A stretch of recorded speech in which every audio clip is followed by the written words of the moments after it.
भरतिया में आए हैं और 4 बजे 5 की रात को कुशेश्वरी लोगों ने यहाँ बाबा साहब डॉक्टर अम्बेडकर की प्रतिमा को तोड़ा। और ये सिर्फ बाबा साहब डॉक्टर अम्बेडकर की प्रतिमाएं नहीं टूट रही हैं, पूरे देश और समूचे उत्तर प्रदेश में एक विचार को तोड़ने का काम किया जा रहा है, एक मनोवृत्ति को तोड़ने का काम किया जा रहा है। बाबा साहब डॉक्टर अम्बेडकर महान थे, उन्होंने कमजोर वर्गों को सम्मान की जिंदगी जीने का रास्ता बताया। वो दलितों के मसीहा हैं और कुछ ऐसे लोग जो सामंती मनोवृत्ति के लोग हैं, वो लोग इन सब मूर्तियों को तोड़ने का काम कर रहे हैं। ये दो धाराओं के बीच का टकराव है।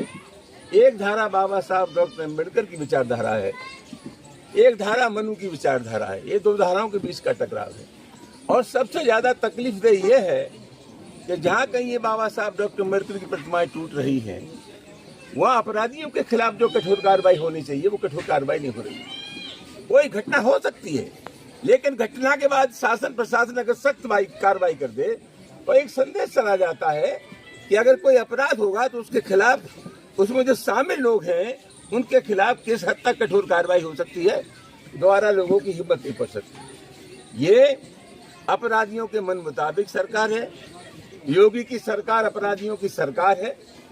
इसमें आम आदमी सुरक्षित नहीं है। और सुप्रीम कोर्ट ने जो तल्ख टिप्पणी की है उत्तर प्रदेश की सरकार के बारे में कि उत्तर प्रदेश की हालत सबसे ज्यादा खराब है, मैं नहीं समझता कि इससे ज्यादा सही मूल्यांकन किसी भी सरकार को नापने का दूसरा हो सकता है।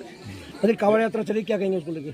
मुझे क्या कहना है कांवड़ यात्रा के बारे में, मैं सिर्फ इतना ही कहना चाहता हूँ कांवड़ यात्रा हो रही है, जोर शोर से हो रही है। और सरकार इन कांवड़ यात्रा को और चाहती भी फूल बरसेंगे और जोर तोड़ से होने चाहिए। मैं जगह जगह बोर्ड लगाए गए, मैं क्या बोर्ड लगाए गए, क्या नहीं बोर्ड लगाए गए, लेकिन जो मेरी थोड़ी बहुत बुद्धि है उस हिसाब से मैं कह सकता हूँ कि जितने भी धार्मिक कार्यक्रम हैं उन धार्मिक कार्यक्रमों को बहुत आलीशान तरीके से मनाया जा रहा है। इसका सीधा मतलब है कि लोग भूख प्यास बेबसी लाचारी गरीबी को भूल जाएं और इन तमाशों में लगे रहें, चाहे धार्मिक उत्सव कोई भी हो।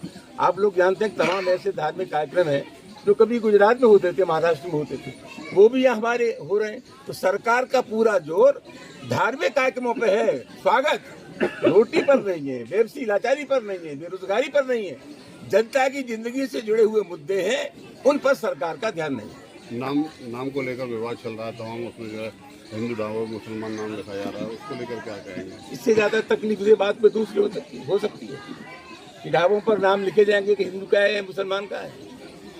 मुसलमान भी जगह जगह अब कापड़ों पर फूल बरसा रहे हैं। आप मना कर दीजिए उनसे। ये हमारी गंगा जमनी संस्कृति है, हम प्यार और मोहब्बत से रहे हैं। हमने एक दूसरे के त्योहारों को बहुत आलीशान तरीके से मनाया है। खुदा के वास्ते उन लोगों से कहिए कि हिंदुस्तान का जो भाईचारा है उसको नष्ट न करें। कौन राज करेगा कौन राज नहीं करेगा एक अलग सवाल है, लेकिन जब इस देश की देश का सामाजिक सद्भाव समाप्त हो जाएगा तो किस पे आप राज करेंगे? हिंदू और मुसलमानों के नाम पर जो तनाव पैदा कर रहे हैं वो समाज और देश के दुश्मन है। मंत्री छागोर बाबा की बेशकीमती कोठी जो है ढा दी गई, जेसीबी लगाकर, क्या मुझे जानकारी नहीं है, कानून अपना काम करे।